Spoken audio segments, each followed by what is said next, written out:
नमस्कार. आजच्या व्हिडिओमध्ये मी तुम्हाला रामनवमी विषयी संपूर्ण माहिती योग्य शुभ मुहूर्तासह सांगणार आहे.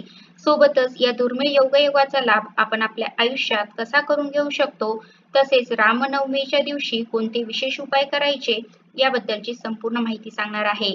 पण त्याआधी तुम्ही चॅनलवरती नवीन असाल तर चॅनलला लाईक करा आणि सबस्क्राईब देखील करा. कमेंटमध्ये श्री स्वामी समर्थ किंवा ओम श्री रामाय नमः लिहायला विसरू नका. 26 मार्च रोजी आहे रामनवमी आणि यंदाची रामनवमी सर्वात सिद्धी योगात आणि रवी योगाच्या अद्भुत संयोगासह येत आहे. एवढंच नाही तर गुरुवारचा योग सुद्धा जुळून आला आहे. ज्योतिषशास्त्रानुसार जेव्हा हे तीन शक्तिशाली योग एकत्र येतात तेव्हा केलेले कोणतेही शुभ कार्य, पूजा किंवा संकल्प हा अक्षय फळ देणारा ठरतो असं सांगितलं जातं. जणू साक्षात सूर्यनारायण आपल्या कुलभूषणाचे स्वागत करण्यासाठी सज्ज झाले आहेत. एवढंच नाही तर भगवान श्री हरी विष्णूची कृपा मिळवण्यासाठी आणि प्रभू श्री रामचंद्राचा आशीर्वाद मिळवण्यासाठी हा दिवस खूपच प्रभावी मानला जातो. अडकलेली कामं मार्गी लावण्यासाठी, नवीन कार्याचा श्री गणेशा करण्यासाठी आणि आयुष्यात सकारात्मकतेचा प्रकाश पसरवण्यासाठी हा दिवस सिद्ध मुहूर्त ठरणार असल्याचंही सांगितलं जात आहे. चला तर मग रामनवमी विषयी संपूर्ण माहिती योग शुभ मुहूर्तासह जाणून घेऊया. सोबतच या दुर्मिळ योगायोगाचा लाभ आपण आपल्या आयुष्यात कसा करून घेऊ शकतो हेही बघूया. तर पंचांगानुसार रामनवमी गुरुवारी 26 मार्च रोजी साजरी केली जाणार आहे. स्मार्त परंपरेनुसार मुख्य उत्सव हा 26 मार्च रोजी आहे. मात्र वैष्णव भक्त 27 मार्च रोजी रामनवमी साजरी करू शकतात, कारण रामनवमीची तिथी सुरू होते 26 मार्चला सकाळी 11:48 आणि ही तिथी समाप्त होणार आहे 27 मार्च रोजी सकाळी 10:06. त्यामुळे मध्यान्ह मुहूर्त सर्वात शुभ मुहूर्त आणि रामजन्मोत्सवासाठी पूजेसाठी शुभ मुहूर्त 26 मार्च 2026 रोजी असणार आहे. सकाळी 11:31 पासून ते दुपारी 1:58 तब्बल 2 तास 27 मिनिटाचा कालावधी हा सर्वात शुभ मुहूर्त मानला जातोय. सोबतच मध्य मुहूर्त म्हणजेच प्रभू श्री रामचंद्राच्या जन्माचा क्षण दुपारी 12:44 साजरा करण्यात येणार आहे.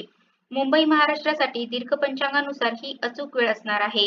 या काळात रामजन्मोत्सव पूजा आणि जप केले जाऊ शकतात. या काळात केलेली पूजा ही दुप्पट फळ देणारी मानली गेली आहे. सोबतच आपण रामजन्मोत्सवाच्या दिवशी म्हणजे रामनवमीच्या दिवशी ब्रह्ममुहूर्तात उठावं, स्नान करावं, स्वच्छ वस्त्र परिधान करावे, घरात गंगाजल आणि गोमूत्र शिंपडून गदाराला तोरण लावावं, पूर्वेकडे तोंड करून बसावं, उजव्या हाताला पाणी घेऊन संकल्प करावा की माझ्या हेतूसाठी रामजन्मोत्सवाचं व्रत मी करतो आहे किंवा रामनवमीचं हे व्रत मी करतो आहे असं म्हणत संकल्प करून कलश स्थापना आणि अभिषेक करावा. प्रभू श्री रामचंद्राची मूर्ती घ्यावी, त्याच्या समोर कलश ठेवावा. पंचामृतानं प्रभू श्री रामचंद्राच्या मूर्तीला अभिषेक करावा.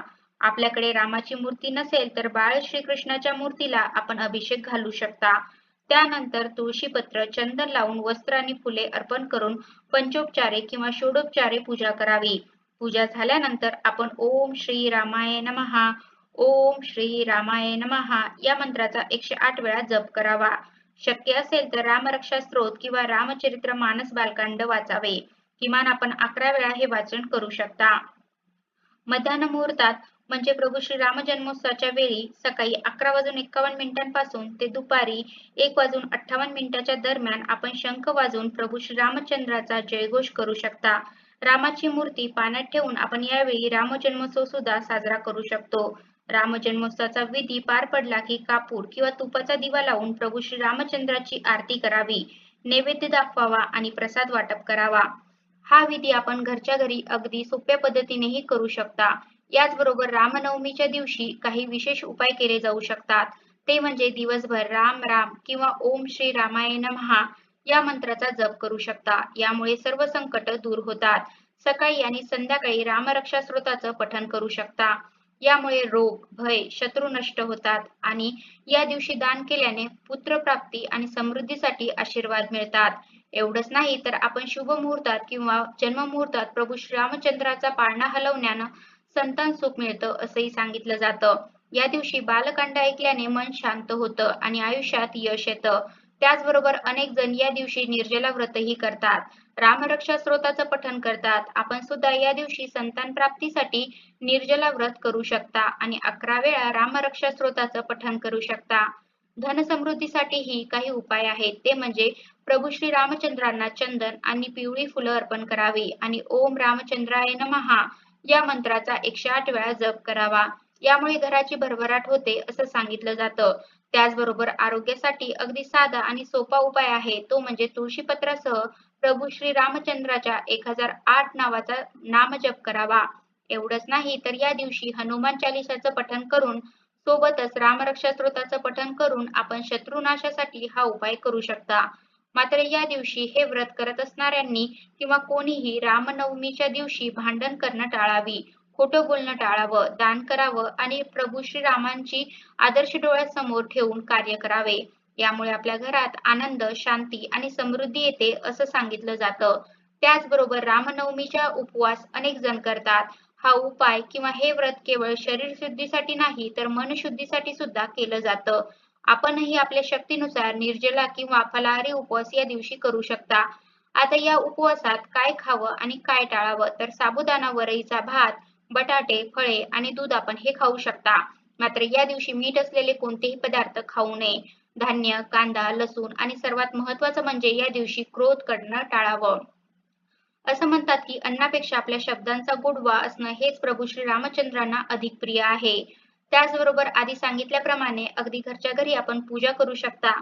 आपल्या घरी प्रभू श्री राम जन्मोत्सव साजरा करू शकता. या दिवशी अगदी काहीही जमलं नाही तरी आपण या दिवशी रामरक्षा स्तोत्राचं पठण 11 वेळा आवर्जून करावं. यामुळे संपूर्ण व्रताचं फळ मिळतं असंही सांगितलं जातं. यासोबतच आणखीन एक पुण्यदायी काम करावं ते म्हणजे गरजूंना अन्नदान करावं. या सेवेमुळे सुद्धा प्रभू श्री रामचंद्र आपल्यावर नक्कीच प्रसन्न होतात असं सांगितलं जातं. मग अशा प्रकारे आपणही प्रभू श्री रामचंद्राचा जन्मोत्सव साजरा करू शकता. 26 मार्च रोजी गुरुवारी रामनवमी असल्यामुळे सर्वात सिद्धी योग आणि रवी योगाच्या सोबतच गुरुवारच्या अद्भुत संयोगामुळे जुळून आलेल्या या दिवशी आपण कोणतंही शुभ कार्य, पूजा किंवा संकल्प आवर्जून करावा आणि अक्षय पुण्याचं फळ मिळवावं असं सांगितलं जात आहे. तर अशा प्रकारे आजच्या व्हिडिओमध्ये मी तुम्हाला रामनवमी विषयी संपूर्ण माहिती योग्य शुभ मुहूर्तासह सांगितली आहे.